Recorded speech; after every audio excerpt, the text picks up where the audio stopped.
જય શ્રી કૃષ્ણ મિત્રો, અત્યારે હું આવી ગયો છું ચોટીલા।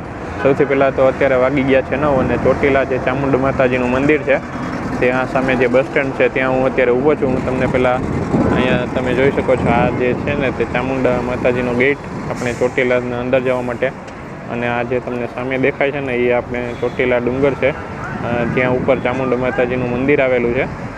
એટલે હું અત્યારે અહીંયા બસ સ્ટેન્ડે ઊભો છું અને અહીંયા આપણે 4.82 કિલોવોટ એટલે કે 8 પેનલનો સર્વે કરવાનો છે। એટલે અત્યારે હવે જાય આપણે કસ્ટમરના ઘરે। હવે હું છે ને કસ્ટમરના અગાસી ઉપર પહોંચી ગયો છું અને અહીંયા સર્વે લઈ લીધો મેં। હું તમને દેખાડી દઉં કે 3 થી 4 અહીંયા છે ને એડજસ્ટમેન્ટ થાય એમ છે સોલાર પેનલનું। હવે જો આ જે તમને અગાસી દેખાય છે ને, આ એ અગાસીમાં આપણે 8 પેનલ સમય તો જાય છે આખી અગાસીમાં, બરાબર।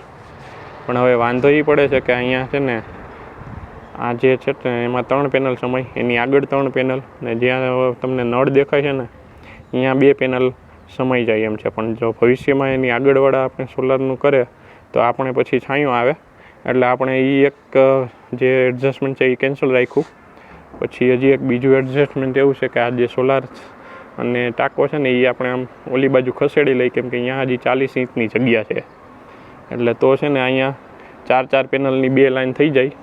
આ તમને હું દેખાડી દઉં, અહીંયા જેમ આ 3 પેનલ છે ને એની જગ્યાએ આપણે અહીંયા 4 પેનલ ગોઠવી દઈ, તો હે ને આ બાજુ બારેય ન જાય અને ખાલી આ જે સોલાર અને આ ટાંકો છે ને એ ખાલી આમ હટાડવો પડે જમણી બાજુ। અને બીજું હજી એક ઓપ્શન એ છે કે જો એને કાંઈ ન કરવું હોય ને તો હજી એક ઓપ્શન એ છે કે અહીંયા આ જે એની અગાસી છે ને એ અગાસીમાં 4 પેનલ આરામથી સમાઈ જાય એમ છે। આ બંને ઓપ્શન જો એને ન કરવા હોય, પણ આ બાજુ એક વાંધો એ છે કે આ બાજુ તેનું એલિવેશન આવે, એટલે એલિવેશન ન બગાડવું હોય તો 2 ઓપ્શન મેં એને સામેની બાજુ દીધા અને એક ઓપ્શન અહીંયા। હવે એને જે રીતે કરવું હોય ને એ રીતે આપણે એને કરી દઈશું। અને જો તમને આ વિડીયો ગમ્યો હોય તો આ વિડીયોને લાઇક, શેર અને કોમેન્ટ કરો, અને આવા જ બીજા વિડીયો જોવા માટે અમારી ચેનલને સબસ્ક્રાઈબ કરો।